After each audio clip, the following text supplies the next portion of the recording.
శ్రీ గురుభ్యో నమః. నేను మీ ప్రసాద్. మీరు చూస్తున్నారు ప్రసాద్ ఆస్ట్రాలజీ యూట్యూబ్ ఛానల్. ఇప్పటిదాకా గ్రహయోగాల్లో భాగంగా రవికి సంబంధించిన వివిధ ముఖ్యమైన యోగాలు చూశారు. ఇంకా చాలా యోగాలు ఉన్నాయి, కానీ ఇప్పటిదాకా వివరించిన యోగాలు ముఖ్యమైన యోగాలు అన్నమాట. దీని తర్వాత ఇప్పుడు మనము చంద్రుడికి సంబంధించిన కొన్ని ముఖ్యమైన యోగాలు ఈ వీడియో నుంచి చూద్దాం. ముందుగా సునపా యోగము. ఈ యోగము చంద్రుడి ద్వారా వస్తుందన్నమాట.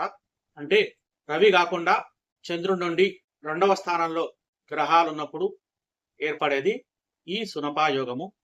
అంటే ముఖ్యంగా చెప్పాలంటే రెండవ స్థానంలో కుజుడు కానీ, బుధుడు కానీ, గురువు కానీ, శుక్రుడు కానీ, శని కానీ ఉంటే అప్పుడు దాన్ని సునపా యోగము అని పిలుస్తాము.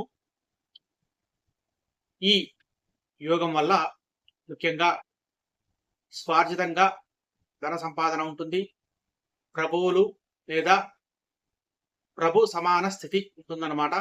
దాంతోపాటు తెలివితేటలు ఉంటాయి, సంపదలు, కీర్తి ప్రతిష్ట కలిగి ఉంటారన్నమాట ఈ యోగం వల్ల. ముఖ్యంగా ఈ యోగంలో చంద్రుడి యొక్క పాత్ర ఎక్కువగా ఉంటుంది. ముఖ్యంగా దీంట్లో కండిషన్ ఏంటంటే చంద్రుడి నుండి రెండవ స్థానంలో కనుక రవి ఉంటే అది సునపా యోగం కాదు.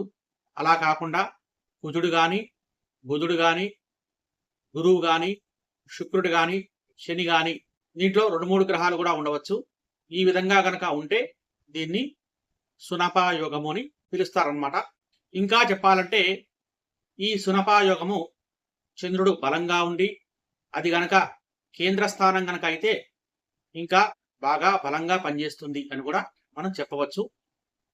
ఇక దీనికి సంబంధించిన ఒక చిన్న ఉదాహరణ కూడా ఇప్పుడు మనం చూద్దాం. ఇప్పుడు ఒక చిన్న ఉదాహరణ ఈ వీడియోలో మనం చూద్దాం. ఉదాహరణ, చంద్రుడు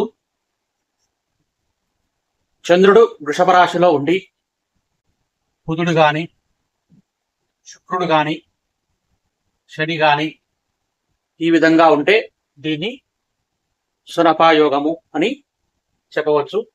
ఇంకా ఈ చంద్రుడి కనుక అంటే సింహలగ్నం కనుక అయితే 1, 2, 3, 4, 5, 6, 7, 8, 9, 10 అప్పుడు ఇది కేంద్ర స్థానం అవుతుంది. కాబట్టి ఈ కేంద్ర స్థానంలో చంద్రుడు ఉంటాడు. లాభస్థానంలో బుధ, శుక్ర, శని ఈ విధంగా ఈ గ్రహాలు ఉంటాయి. కాబట్టి ఈ విధంగా కనుక ఉంటే అప్పుడు ఇది సునపా యోగము ఇంకా బాగా బలంగా పనిచేస్తుంది అనమాట. ముఖ్యంగా చంద్రమహాదశలో వాళ్ళకు చాలా అద్భుతంగా యోగిస్తుందని చెప్పవచ్చు. ఇక దీంతో పాటు ఇదే కాకుండా చంద్రుడు కర్కాటకంలో ఉండి అలాగే ఇక్కడ కుజుడు, దాంతో పాటుగా గురువు ఈ విధంగా ఉన్నా కూడా మేషలగ్నమైనా కూడా అప్పుడు ఇది కేంద్ర స్థానం అవుతుంది. కాబట్టి ఈ విధంగా కూడా పనిచేస్తుందని చెప్పవచ్చు. అలాగే దశమ స్థానమైన పనిచేస్తుంది.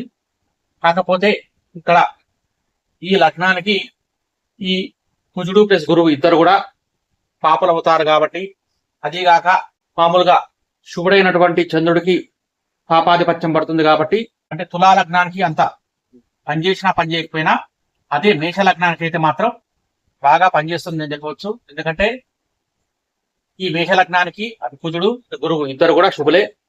దాంతో పాటు చంద్రుడు కేంద్రాధిపత్యం వచ్చినప్పటికీ కూడా చంద్రుడికి 4వ స్థానం అనేది దశమ స్థానానికంటే కూడా తక్కువనే. కాబట్టి ఇక్కడ ఉన్న ఈ యోగం బాగానే పనిచేస్తుంది.